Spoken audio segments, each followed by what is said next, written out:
Oke, assalamualaikum warahmatullahi wabarakatuh. Nama saya Arif Nugroho. Saya di sini akan menjelaskan kepada adik-adik materi proyeksi piktorial. Nah, sebelumnya sudah saya jelaskan ya di kelas secara langsung. Tetapi di sini saya akan membuatkan video untuk adik-adik pelajari. Nanti jika adik-adik belum paham, silahkan putar video ini dan pahami lagi. Seperti itu ya.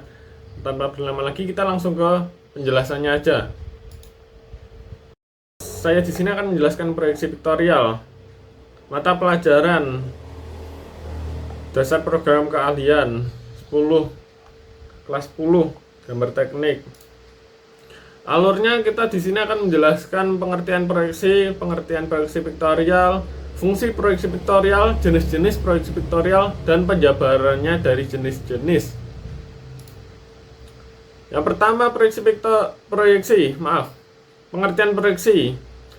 Proyeksi adalah cara menggambar benda nyata atau khayalan ke bidang datar menggunakan garis pandang pengamat terhadap objek, bertujuan menampilkan bentuk benda agar mudah dipahami.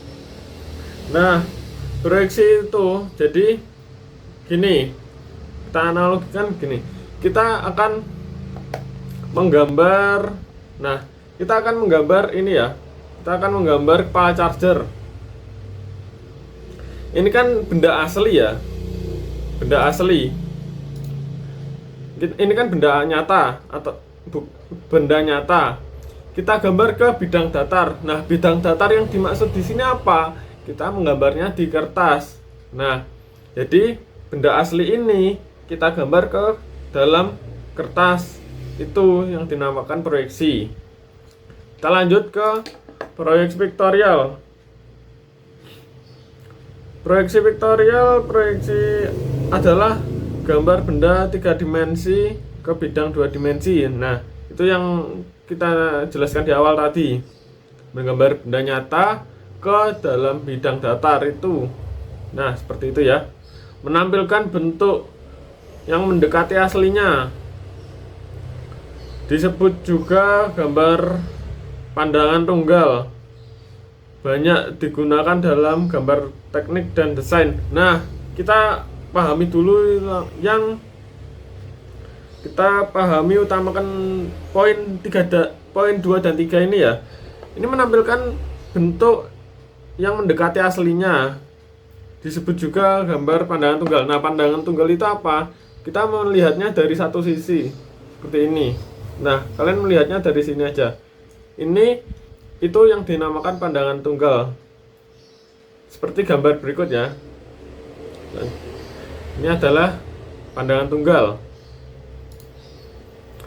Fungsi proyeksi piktorial: mempermudah memahami bentuk benda, menjelaskan ukuran dan proyeksi objek, membantu komunikasi antara perancang dan produksi, mempermudah perhitungan material. Nah, dari 4 poin ini itu maksudnya apa? Kita itu karena benda ini kita menggambarnya dari satu pandangan itu, jadi melihatkan seperti seakan-akan melihat benda aslinya. Seperti itu. Jadi itu fungsi proyeksi piktorial. Melihatkan dari satu pandangan. Itu jadi dari satu pandangan itu kan kita seakan-akan kan kita melihat, jadi ibaratnya kita melihat satu pandangan seperti ini. Dari sini. Nah, ini itu kan satu pandangan. Sudah dari satu pandangan sudah menjelaskan dari panjangnya dan lebarnya dan tingginya. Dari satu pandangan saja sudah menjelaskan bentuk-bentuknya seperti itu. Selanjutnya kita ke jenis proyeksi piktorial. Jenis proyeksi piktorial yang selama ini kita pelajari ada 3 ya. Proyeksi isometris, dimetri, dan miring. Saat kita awal pertemuan itu kan proyeksi isometris ya yang kita pelajari. Proyeksi isometris ini ada beberapa ciri-ciri. Ciri-ciri pertama, ketiga sumbu membentuk 120 derajat. Sumbu X dan Y miring 30 derajat. Garis datar Sumbu X dan Y miring 30 derajat dari garis datar. Ukuran benda semua sumbu sama. Bentuk terlihat seimbang dan proporsional. Kita pahami poin pertama. Ketiga sumbu membentuk 120 derajat. Nah, 120 derajat itu apa? 130 derajat itu, ini kan busur. Busur ini kan 180 derajat setengah lingkaran. Nah, karena 180 derajat setengah lingkaran ini, kalau kita ibaratnya sini itu sumbu X, ini sumbu Y, untuk kemiringan sumbu Y. 30 derajat sumbu X, kemiringan sumbu X terhadap garis datar di sini. Dan sumbu Y kemiringannya 30 derajat juga di sini. Nah, kan 180 itu kan setengah lingkaran ini. Nah, karena yang kanan sudah kita kurangi 30 dan kiri sudah kita kurangi 30 derajat, jadi 180 itu dikurangi 60, kan jadinya 180, seperti itu. Sumbu X dan Y kemiringan 30 derajat dari garis datar sudah kita jelaskan barusan. Ukuran pada semua sumbu sama. Apa maksudnya ukuran pada semua sumbu sama itu? Ukuran pada sumbu sama itu maksudnya adalah garis X, garis Y, garis Z itu sama, 1:1, semuanya sama. X 1:1, Z 1:1, Y 1:1, sama. Ukuran pada semua sumbu sama, bentuk terlihat seimbang dan proporsional. Karena skalanya sumbu X, Y, Z itu 1:1 semua, jadi terlihat seakan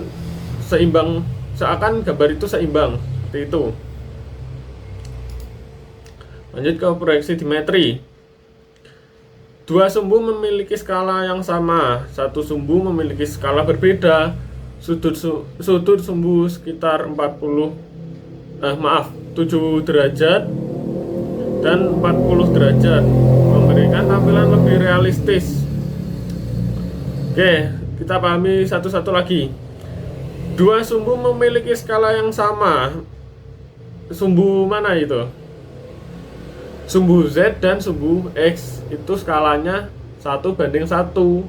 Nah, satu sumbu memiliki skala berbeda itu sumbu yang mana? Sumbu Y, karena dia memiliki kemiringan 40 derajat. Nah, seperti itu. Jadi kalau di dimetri itu bedanya sumbu X kemiringan sumbu X dari garis datar itu 7 derajat atau alfa 7 derajat, dan beta atau sumbu Y terhadap kemiringan garis datar itu 40 derajat, seperti itu. Sudut memberikan tampilan lebih realistis. Oke, kita lanjut ke proyeksi miring. Proyeksi miring ciri-cirinya: sisi depan digambar sesuai ukuran asli. Garis ke belakang dibuat miring 45 derajat. Mudah dibuat dan sederhana, cocok untuk gambar cepat. Nah, di proyeksi miring ini itu hampir sama ya yang di proyeksi dimetri barusan itu. Sumbu X nya itu sama 1:1, sumbu Z nya juga sama 1:1, tapi bedanya di kemiringannya ya. Kalau di dimetri kan kemiringan sumbu X terhadap garis datar itu kan 7 derajat. Nah, sumbu Y nya itu 40 derajat. Nah, kalau di proyeksi miring itu sumbu X nya itu sama, kemiringannya tetap, sumbu Z tetap, sumbu Y itu akan memiliki kemiringan 45 derajat. Nah, jadi sumbu Y-nya itu perbandingannya itu 1:2. Seperti itu.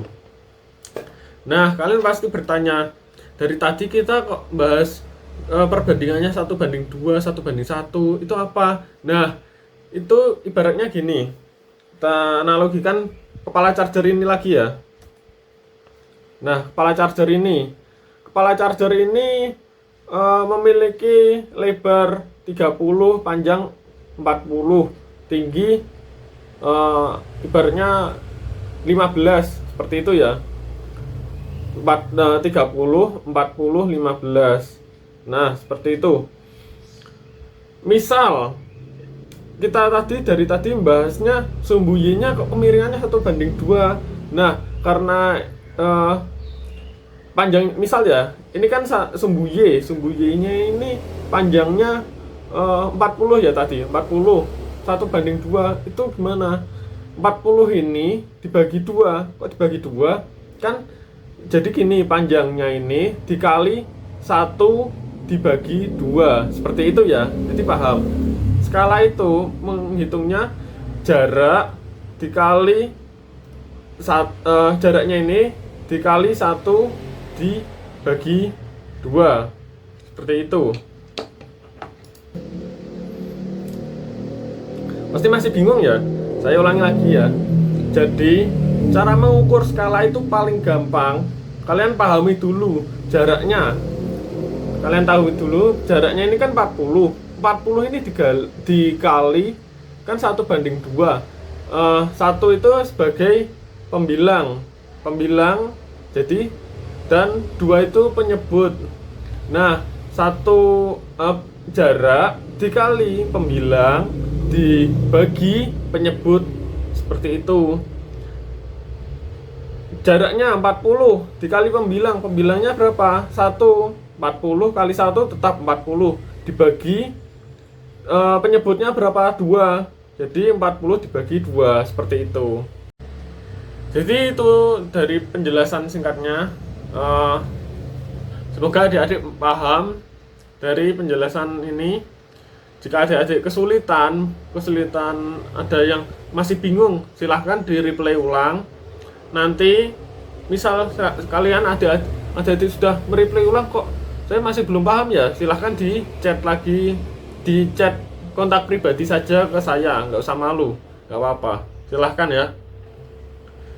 Oke, saya akhiri. Wassalamualaikum warahmatullahi wabarakatuh.